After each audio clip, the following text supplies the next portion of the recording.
Hey there, I'm Elizabeth and welcome back to my home kitchen. Today we are making turkey burgers, but instead of just regular old turkey burgers, we're taking it up a notch. We're gonna make California style turkey burgers.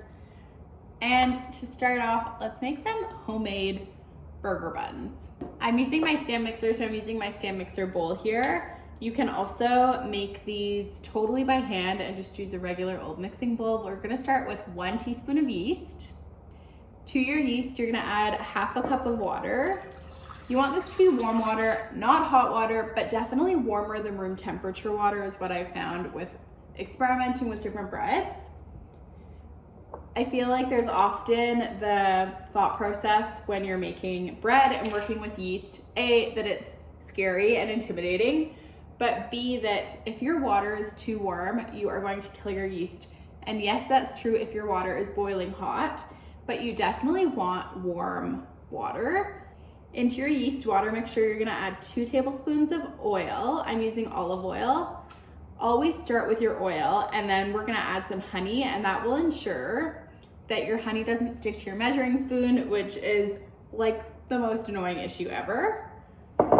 So 2 tablespoons of oil, and then we're gonna go in with 2 tablespoons of honey. This is just like a classic bread bun recipe. Did you see that? That came out so easily. Ooh, like butter. I'm just gonna give that a little mix to try and dissolve some of that yeast a little bit, and then we're gonna set that aside for about 5 minutes until it becomes super frothy and foamy and beautiful. In terms of yeast, I always use the quick rise yeast, but I always start with this process to make sure that my yeast is alive. The amount of comments that I see saying a bread recipe didn't turn out because the yeast was expired, you end up wasting so much time and money and resources. So I just always activate my yeast in this way, whether it's instant yeast or not, just to make sure that everything is jiving, you know? See that it is looking super bubbly. Look at that. Once your yeast is super bubbly and foamy and frothy, we are going to add our flour. So I'm doing 1.5 cups of just regular all-purpose flour. And to give these buns a little bit more flavor and to like really embrace that California vibe, we are going to do 1/2 cup of whole wheat flour. Now this is optional. You can absolutely, and I have made this with all-purpose flour, and to do that just do 2 full cups of all-purpose flour. But I just thought, why not embrace that vibe and do 1/2 cup of whole wheat flour. We also need 1 egg, just cracked right into the bowl, and 1 teaspoon of salt. Grab your mixer. I am using the dough hook. Again, you can make this totally by hand and simply knead your bread from here on out, but I'm using my mixer to make things easier. We're all about that over here. Start your mixer on slow to avoid getting a cloud of flour. And once everything starts to incorporate a bit more, you can speed up your mixer, and we're gonna go for about 10 minutes or until the dough is really stuck together, pulling away from the sides of the bowl, no longer sticky, and has a matte finish. I'll show you what that looks like. Okay, here is where we are at after about 9 minutes of the mixer going. So it's not sticking to my fingers at all. Let's just give it a knead.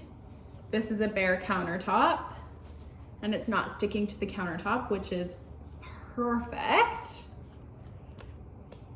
And let me come show you what I'm talking about. Okay, so you can see that the dough isn't shiny at all. It has a very matte finish. Can you see that? It's not sticky or even tacky. This is exactly what you want. And this is exactly how you know that you are finished kneading your dough. Time to rest. I like to use the exact same bowl I was just using to knead the bread, and a drizzle of olive oil, not very much, just to keep it from drying out. and then plop your dough in. Toss to coat in that olive oil. Again, this just helps to ensure it doesn't dry out. There isn't a crust that develops on your dough. Grab a clean tea towel. If you are noticing that your dough is continuing to stick even after like 10 minutes of kneading, either by hand or with the hook, with your mixer, just add a bit more flour, a tablespoon at a time, let that mix in, and that should help just to dry it out a little bit, absorb some of the excess moisture, and you will be good to go after that. It normally just takes 1 to 2 tablespoons of flour more. We are gonna let this rest for about an hour or until it's doubled in size in a warm, sunny spot. If you are in Canada like I am, I like to preheat my oven just to like 200, 250 degrees Fahrenheit, turn it off, and then proof it in that warm spot.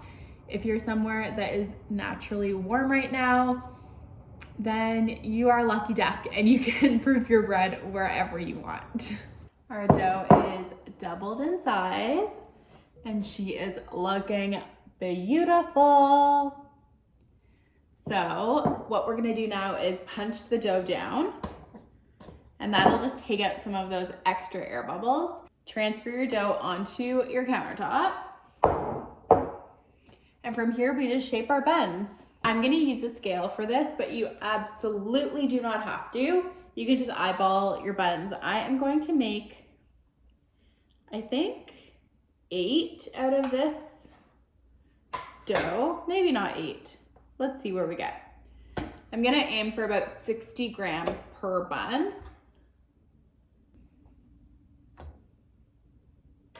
So once you have all of your dough portioned out, whether you are doing it by hand or using a scale, I'm just going to knead them a little bit just to bring them back together. To form your buns, simply tuck the sides underneath, and then I like to use the countertop to give me a little bit of grip, and I just cup my hand and shape them like that using the you're building up tension is really what you're doing. So you're building tension in the top of your bun to give you a perfectly round bun, just like this. Just continue that technique for all of them. If you have a more perfect piece of dough, you can also just pinch the ends, the edges underneath to give you a rounded look. And then just do that technique again where you cup your hand, use the grip of your countertop, and just start to build tension into the top of your bun. You can also take 2 hands in like a V shape and just tuck them slightly under your bun and scoot it around. Tuck and scoot, tuck and scoot. Again, this is doing the exact same thing. You're just building tension in your dough to give you that smooth top. And your bottom will have like little lines and creases underneath it, but that's totally okay because once it rises, it doesn't really matter. So much of making bread is about feel. And honestly, the only way to get better at it is to just do it and practice what it feels like, get used to what it feels like and what you want it to feel like versus what's too sticky, what's too dry. You just gotta do it. Just like so many things in life, you just gotta experiment, try your best, get to know what you're doing, and go from there. I'm gonna transfer my buns onto this baking sheet. And we are going to let these rise a second time. Bread requires patience, but it's so worthwhile. So I ended up making 9 buns. I'm going to cover and let these guys have a little nap, rest up, double in size, and then we'll bake them. Okay, these have doubled in size. Look how beautiful they look. Let's do an egg wash. So an egg wash just makes the tops of the buns super golden and it'll give it a bit of sheen. It just takes it to the next level, you know? The fork, just whisk your egg up, grab a pastry brush or a silicone brush and just brush the tops very gently. You've worked so hard to get the rise out of these buns with air bubbles and everything, and you do not want to crush them by brushing on your egg too aggressively. And just because we can, I am going to sprinkle a few sesame seeds on each brushed bun. The egg wash also helps glue these sesame seeds onto the bun. I'm just gonna bake these at 350 for about 20 to 25 minutes. They are done. Whew. Look at those. We will just let them cool and make some burgers. It is burger making time, besties. So grab a pound of ground turkey. You can also use ground beef, ground pork, whatever you want. We're gonna season the ground turkey with some dried Italian seasoning, some garlic powder,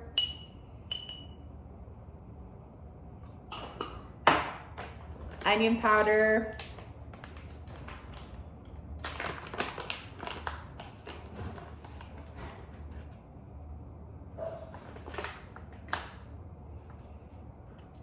salt, and pepper, and just mix that up. Personally, I'm not one to add like a binder like an egg. I also don't use flour, breadcrumbs, or anything like that. I keep my burgers really super simple.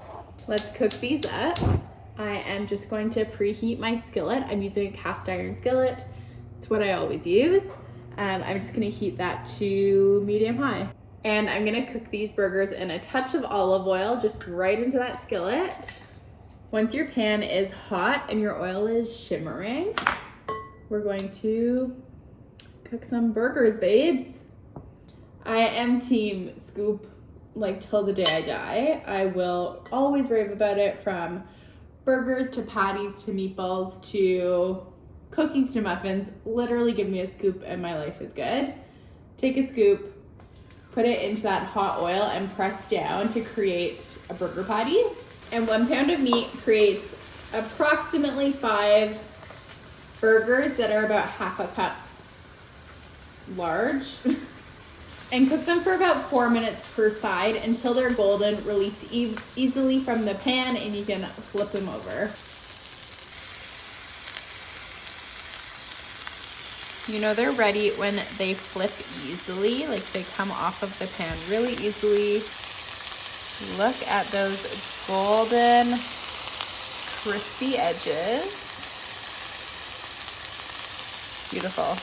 So we flipped them all over and now we'll just let them cook for another few minutes. While the burgers finish up cooking, let's make some toppings. I'm gonna make a spicy mayo. Excuse you. Excuse you. 2 ingredients, best topping of life, 1/4 cup of mayo and about a tablespoon or 2 of sriracha. More or less sriracha, depending on how spicy you like it.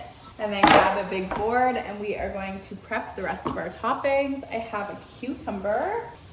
I love cucumber. And these baby cucumbers that are like super duper crunchy, the best, just the best.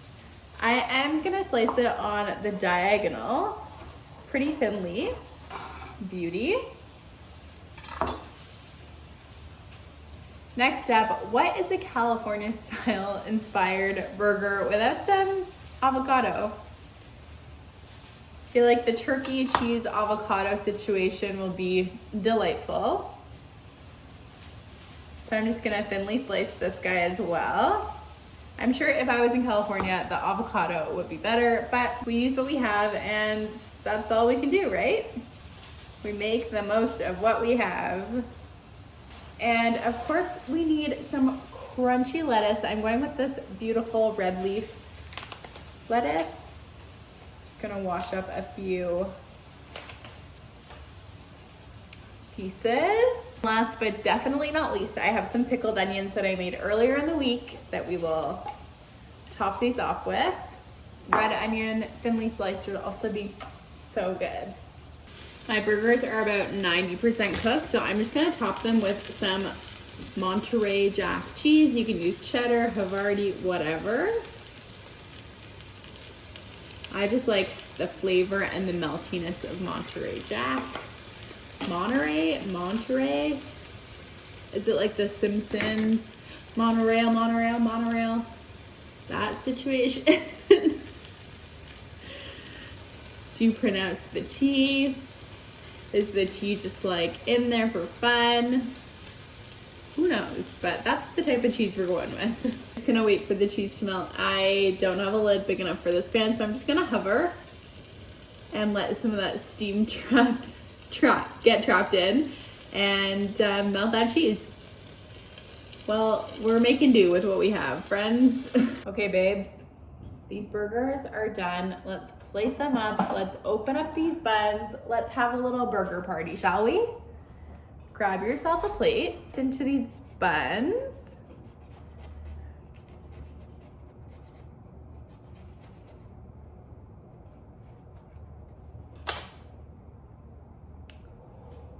Perfection.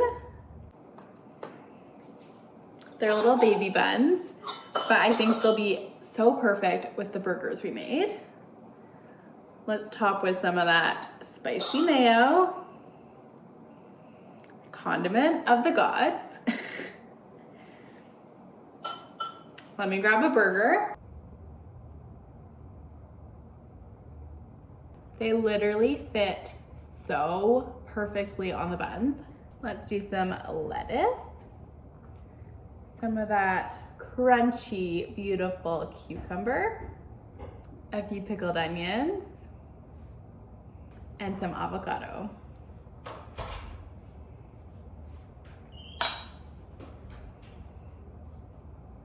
Look at that stack. Lid on. And let's go in for a bite, shall we? The first bite on YouTube. So good. So juicy and moist and flavorful.